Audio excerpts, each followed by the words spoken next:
Ready? Start. Of course, we realize that the truck industry is energy deficient and it is very costly, but in the final analysis, it is the consumer who has to bear the cost. The business and industry could care less whether the goods are carried by a cheaper mode of transport like the railways or a costlier mode, namely by trucks. However, in this, the economy as a whole gets hurt, particularly the railways are likely to lose in terms of freight tariff offered.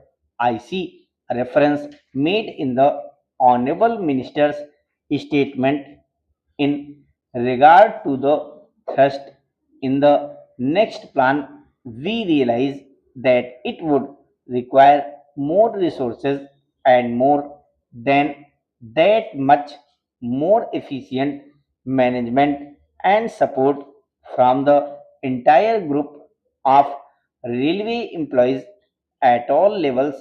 It is important that railway employees should be enthusiastic enthusiasts and involved, and one does not get their involvement by simply exhorting them, wishing them to do a better job, but through suitable instruments of management. Certainly, railways require much more capable leadership at all levels. We have a very dynamic railway minister.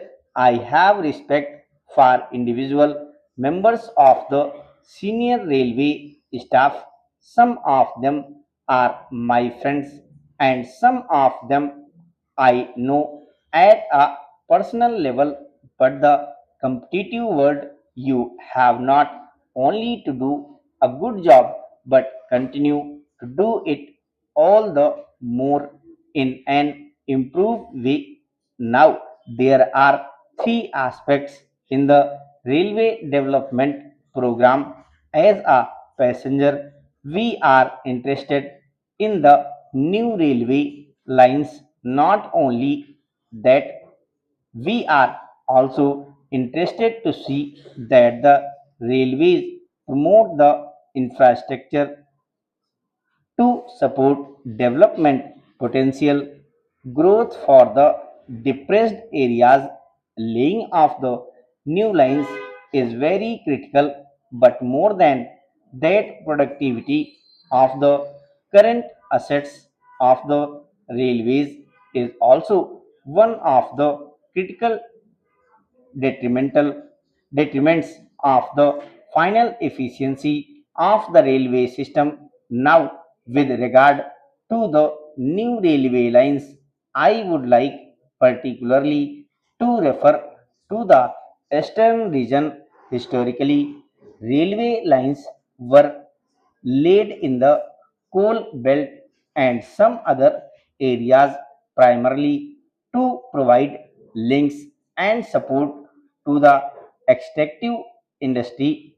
We wanted all minerals from the pit heads off to the carried to the points where they were used, particularly for the new industrial centers.